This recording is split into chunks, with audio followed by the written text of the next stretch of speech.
Voilà, c'est bon, c'est allumé. Super. Et qu'est-ce que vous voyez autour de vous? Alors là, je suis sur mon bureau, qui me sert de bureau de télétravail aussi en ce moment, dans un coin de mon salon. Par contre, autour de moi, j'ai une grande baie vitrée qui donne directement sur pas mal d'arbres et de verdure. Le vrai studio de Stanislas Wroza est derrière cette vitre justement, sur son balcon. Je passe surtout du temps sur mon balcon au moment les plus favorables de la journée pour la vie sauvage, c'est-à-dire le matin et le soir, donc l'aube et le crépuscule. Je vais sur mon balcon à l'aube vers 6h30, un moment où il y a pas encore beaucoup d'activité. C'est à ce moment-là qu'il allume son enregistreur.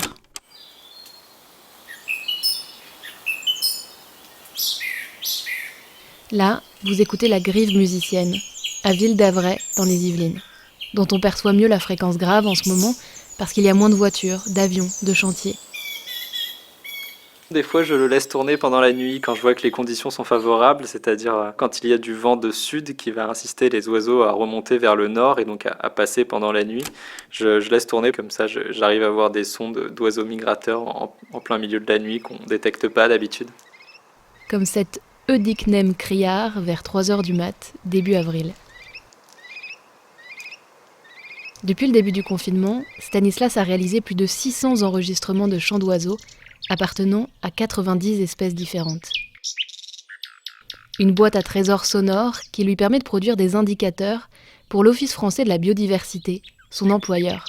Mais la bioacoustique, c'est aussi et surtout sa passion. Ça permet de bien commencer la journée en douceur, de s'évader un peu, de en quelque sorte retrouver son soi le plus profond, le plus intérieur, j'ai envie de dire. On n'a pas l'esprit occupé par d'autres tâches quotidiennes ou d'autres types de réflexions. Et c'est vraiment très difficile de trouver ce genre de moment dans lequel en fait on n'entend plus que soi-même, on entend son propre cœur battre quand on est dans des endroits extrêmement silencieux. C'est des sensations qui sont très particulières. On est vraiment totalement à l'éveil, à l'écoute de l'ensemble de ces sensations. Ça provoque quelque chose, ça provoque des émotions qui sont très particulières. Stanislas enregistre aussi parfois le ruissellement des cours d'eau ou le bruit des vagues. Les sons humains, ça l'intéresse un peu moins. Alors pendant mon confinement, j'avoue que j'ai pas recueilli beaucoup d'autres sons que les sons de la nature. Tout simplement parce que déjà il y en a moins en fait, hein, des sons d'origine humaine. Mais à Madmonde, il a capturé discrètement les voix qui l'accompagnent lors de sa balade sportive quotidienne et qui ne le laissent finalement pas si indifférent.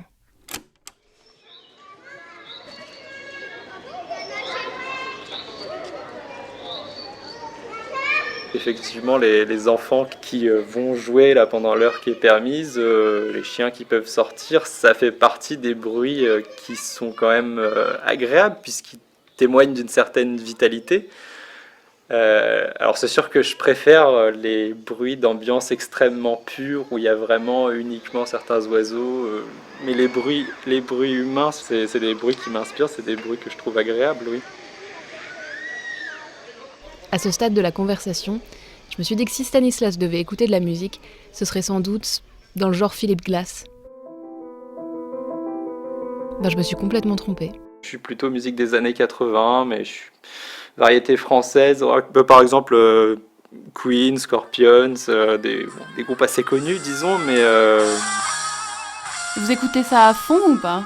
À faire trembler les murs non, mon style d'écoute de ces musiques est pas du tout à fond. Au contraire, je préserve beaucoup mes oreilles, donc j'écoute un volume très bas en général, même quand c'est des musiques qui sont très dynamiques. Et ça me suffit largement. Il y a quelques jours, Stanislas a fait une découverte qui lui a titillé les oreilles, en regardant un documentaire sur Internet. C'est un reportage sur les chants mongols en fait, c'est-à-dire c'est des peuples qui sont capables de faire plusieurs sonorités avec leurs cordes vocales, donc superposer plusieurs sons en même temps.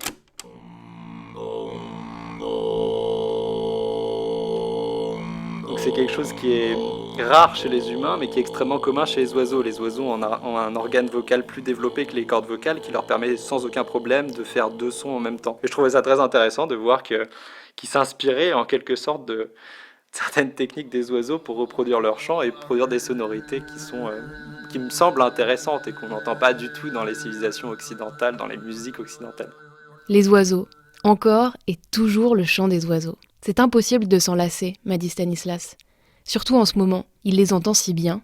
Est-ce qu'il en est à redouter le déconfinement ? Pour ce qui concerne le vivant, la biodiversité au sens large, c'est vrai que le déconfinement va avoir un impact qui est assez mal connu, c'est-à-dire qu'on est en pleine saison de reproduction de la plupart des espèces, donc tous ces oiseaux, tous ces animaux sont en ce moment en train d'élever leurs petits, on peut se demander si ça va bien se passer, disons, quand leurs endroits seront à nouveau remplis de personnes. Sous cet angle-là, je l'appréhende.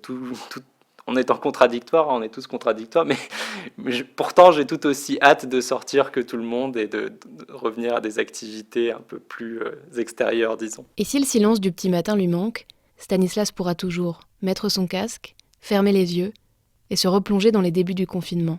Fin mars, il m'avait envoyé ça par exemple.